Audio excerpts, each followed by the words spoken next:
കൂട്ടുകാർക്ക് നമസ്കാരം. Serial മാനിയ variety സ്റ്റോറീസിന്റെ ഏറ്റവും പുതിയൊരു വീഡിയോയിലേക്ക് എല്ലാവർക്കും സ്വാഗതം. ഞാൻ എത്തിയിരിക്കുന്നത് മൗനരാഗം സീരിയലിന്റെ നാളത്തെ സൂപ്പർ ഹിറ്റ് പ്രമോ വിശേഷമൊക്കെ ആയിട്ടാണ്. നേരെ നമുക്ക് കിരണിന്റെയും കല്യാണിയുടെയും നാളത്തെ കഥയിലേക്ക് പോയാലോ. അങ്ങനെതാ നമ്മുടെ കല്യാണിയാണെങ്കിൽ നല്ല സൂപ്പറായിട്ട് വാദിച്ചങ്ങ് ജയിക്കുകയാണ്. അപ്പം വിക്രവും അതുപോലെ പ്രകാശനും ഒക്കെ വിചാരിക്കുന്നുണ്ട് ഒരു 3ാം ക്ലാസ്സുകാരി അതിനപ്പുറത്തെ രീതിയിലാണ് അവൾ അവിടെ ഓരോ കാര്യങ്ങളും വാദിക്കുന്നത്. അങ്ങനെ ശരണ്യ എന്തുകൊണ്ടാണ് വിക്രത്തിന്റെ ജീവിതത്തിലേക്ക് വന്നതെന്നും മാലമോഷണ സമയത്ത് ശരണ്യയുടെ അമ്മയും ശരണ്യയും കൂടി എന്തുകൊണ്ടാണ് വിക്രത്തിനോട് മാപ്പ് നൽകി വിക്രത്തെ തന്റെ ജീവിതത്തിലേക്ക് ക്ഷണിച്ചത് എന്നുമുള്ള കാര്യങ്ങൾ അത് ആ കോടതി മുറിയിൽ വെച്ച് റിലീവ് ആകുകയാണ്. അപ്പം ഈ സത്യങ്ങളൊക്കെ അറിയുമ്പോഴത്തേക്കിനും നമ്മുടെ വിക്രം ആണെങ്കിൽ ഇതാ പേടിച്ച് നിൽക്കുകയാണ്. കല്യാണിയാണെങ്കിൽ കട്ടയ്ക്ക് നിന്ന് വാദിക്കുകയൊക്കെ ചെയ്യുന്നുണ്ട്. അപ്പം ശരണ്യ ചെയ്തതെന്ന് പറഞ്ഞാൽ ഏതൊരു സ്ത്രീയുടെയും ജീവിതത്തിൽ ഇതുപോലെയുള്ള ഏതൊരുത്തൻ വന്നു പെട്ട് കഴിഞ്ഞാൽ അങ്ങനെയുള്ള അവന്മാരെ വെറുതെ വിടരുത് എന്നുള്ള ആ ഒരു പാഠം തന്നെയാണ്. അത് ശരണ്യ അവളുടെ ജീവിതത്തിലൂടെ തന്നെ തെളിയിക്കുകയൊക്കെ ചെയ്തു.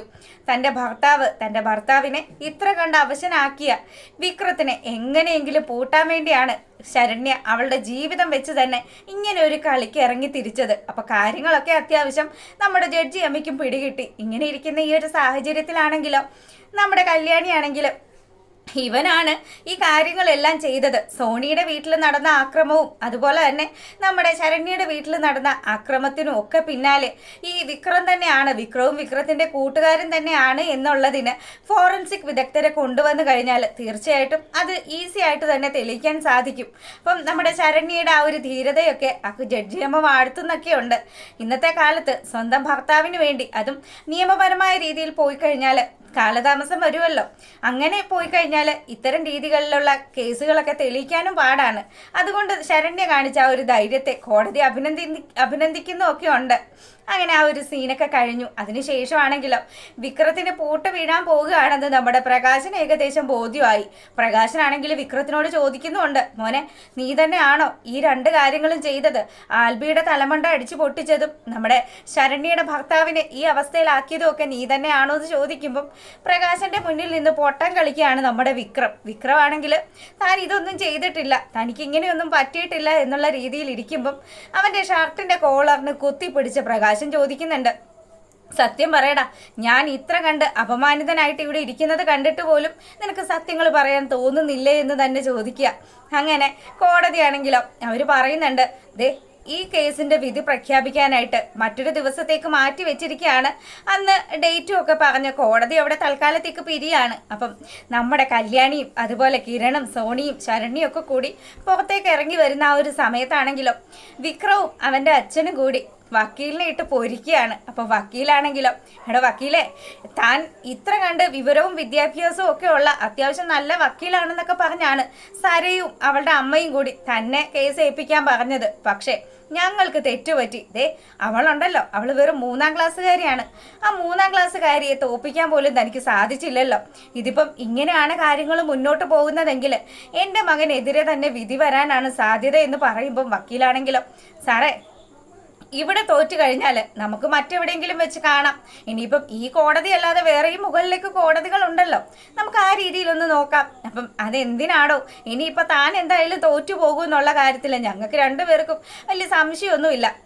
തന്നെ കേസ് ഏൽപ്പിച്ച ഞങ്ങളെയും സരയുടെയും ഒക്കെ പറഞ്ഞാൽ മതിയല്ലോ എന്നും പറഞ്ഞ് വിക്രം ആണെങ്കിൽ അവിടെ നിന്ന് കയറ് പൊട്ടിക്കുമ്പോഴത്തേക്കിനും കല്യാണിയും അതുപോലെ നമ്മുടെ കിരണും ഒക്കെ ഇങ്ങനെ ഇറങ്ങി വരിക. കിരൺ വന്നിട്ട് പറയുന്നുണ്ട്, ആ അച്ഛനും മകനും ഒക്കെ ആവശ്യത്തിന് കിട്ടിയല്ലോ അല്ലേ, നിങ്ങൾ തള്ളിക്കളഞ്ഞ മകള്, നിങ്ങൾ എത്രമാത്രം വെറുത്തിരുന്ന മകള്, ആ മകളാണ് ഇന്ന് ഈ നിലയിൽ നിങ്ങളെ പൂട്ടാനുള്ള രീതിയിൽ ചിന്തിച്ചിപ്പം ഇവിടെ വന്ന് ഈ രീതിയിലൊക്കെ പ്രകടനം കാഴ്ചവെച്ചത് നിങ്ങൾക്ക് മനസ്സിലായല്ലോ.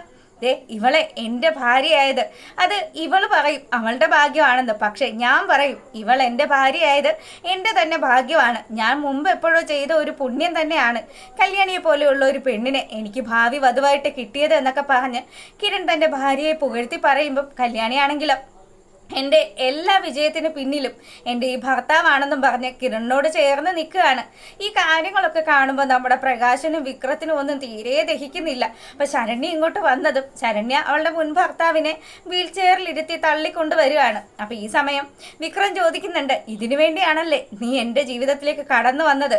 ഇപ്പോഴല്ലേ എനിക്ക് മനസ്സിലായത് നീ എത്രമാത്രം എന്നെ ഉപദ്രവിച്ചിരുന്നു എന്നുള്ള കാര്യം.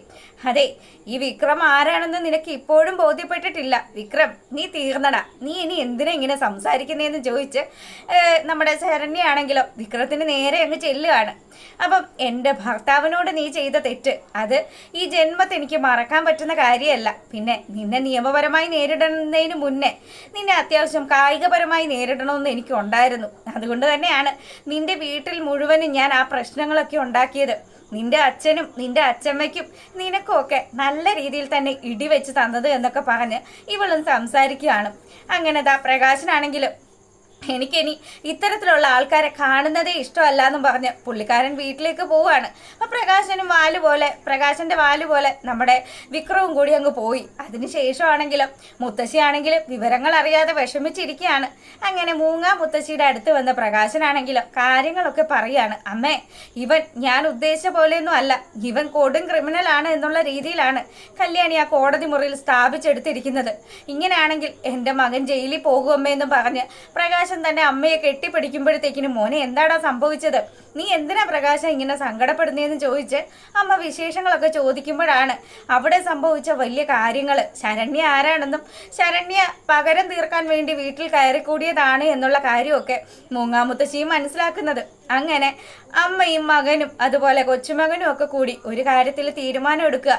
ഇനിയിപ്പം തങ്ങളെ ചതിച്ച ഒരുത്തിയുടെ കൂടെ ഈ വീട്ടിൽ തുടർന്നു പോകാൻ സാധിക്കില്ല. അങ്ങനെ ആകുമ്പോഴത്തേക്കിനും ഇനി ഇവിടെ നിന്ന് കഴിഞ്ഞാൽ ഇതിലും കൂടുതൽ പണികൾ പ്രതീക്ഷിക്കേണ്ടി വരും. അതുകൊണ്ട് തന്ത്രപൂർവ്വം ഈ വീട്ടിൽ നിന്ന് മാറണം. എടുക്കാനുള്ളത് എന്നാന്ന് വെച്ചാൽ എടുത്തോണ്ട് വാന്നും പറഞ്ഞ് പ്രകാശൻ തൻ്റെ വിക്രത്തിനോട് പറയുകയാണ്. അപ്പോൾ വിക്രം ആണെങ്കിലും ഒരു ബാഗ് എടുത്തു. ബാഗിൽ പിന്നെ പുള്ളിക്കാരൻ അടിച്ചു മാറ്റിയ സാധനങ്ങളൊക്കെ ഉണ്ടാവുമല്ലോ, ഇതെല്ലാം വാരി കൂട്ടി അതിനകത്ത് കയറ്റി വെച്ചു. ആ ബാഗും എടുത്ത് ഇറങ്ങാൻ തുടങ്ങുന്ന സമയത്താണ് വീട്ടിലേക്ക് ശരണ്യ വരുന്നത്. ശരണ്യ വന്ന പാടെ നിങ്ങൾ ഇറങ്ങാൻ തീരുമാനിച്ചല്ലോ അല്ലേ, സന്തോഷമായി. ഇറങ്ങിയില്ലെങ്കിൽ നിന്നേക്ക് ഇവിടുന്ന് അടിച്ചിറക്കാൻ തന്നെയായിരുന്നു ഞാൻ വിചാരിച്ചത്. എന്തായാലും എൻ്റെ കൈ ഇനി വെടക്കാക്കണ്ട, നിങ്ങൾ സ്വമേധയെ ഇറങ്ങാൻ തീരുമാനിച്ച സ്ഥിതിക്ക് ഇറങ്ങിക്കോ. അല്ല, നിങ്ങൾ രാജകുമാരനെ പോലെ കൊണ്ടു നടന്ന നിങ്ങളുടെ മകൻ ഇനി ജയിലിൽ കിടക്കുന്ന കാഴ്ചയല്ലേ നിങ്ങൾക്ക് കാണാൻ മിച്ചമുള്ളൂ. നിങ്ങൾ പെൺകുട്ടികളെ വെറുക്കുന്ന ഒരു തന്തയായി പോയി. അതുകൊണ്ടാണ് നിങ്ങൾക്ക് ഇത്രയധികം തിരിച്ചടികൾ ജീവിതത്തിൽ കിട്ടുന്നത്. നിങ്ങളൊന്ന് ആലോചിച്ച് നോക്ക്, നിങ്ങളുടെ ഭാര്യ എത്രമാത്രം സഖി കെട്ടിട്ടായിരിക്കും നിങ്ങളെ വിട്ടുപോയി കല്യാണിയുടെ കൂടെ താമസിക്കുന്നത്. അതുപോലെ തന്നെയാണ് നിങ്ങളെ സ്നേഹിച്ച ഓരോരുത്തരും നിങ്ങളെ അത്രമാത്രം ഇപ്പോൾ വെറുക്കുന്നുണ്ടാവും. നിങ്ങളുടെ സ്വഭാവമൊക്കെ കൊണ്ട് തന്നെയാണ് ഇങ്ങനെയെല്ലാം സംഭവിക്കുന്നത് എന്നും പറഞ്ഞ് ശരണ്യ അവളുടെ ദേഷ്യം മുഴുവനും പ്രകാശനോട് തീർക്കുമ്പോൾ പ്രകാശൻ പറയുന്നുണ്ട്, ഇല്ലടി, ഈ പ്രകാശൻ അങ്ങനെയൊന്നും തളരുന്ന ഒരുത്തനൊന്നും അല്ല. നീയും നിന്റെ കൂട്ടാളികളും നീ ഇപ്പോൾ കുറച്ചു പേർക്ക് വേണ്ടി പ്രവർത്തിക്കുകയാണല്ലോ, അവരെല്ലാവരും ഈ പ്രകാശൻ ആരാണെന്ന് അറിയാൻ പോകുന്നതേ ഉള്ളൂ. ദേഷ്യത്തിലാണ് ഞാൻ ഇപ്പോൾ ഉള്ളത്. നീ മര്യാദക്ക് മാറി നിന്നോന്ന് പറയുമ്പോൾ പ്രകാശ എൻ്റെ അടുത്താണോ തൻ്റെ കളിയെന്നും ചോദിച്ച് ശരണ്യ കൈയിങ്ങി ചുരുട്ടി ചെല്ലുകയാണ്. അപ്പോഴത്തേക്കിനും വിക്രം പറഞ്ഞു, അച്ഛാ, നമ്മൾ എന്തായാലും ഈ വീട്ടിൽ നിന്ന് ഇറങ്ങാൻ തീരുമാനിച്ചു. അതുകൊണ്ട് ഇവളോട് എന്തിനാ സംസാരിക്കുന്നത്?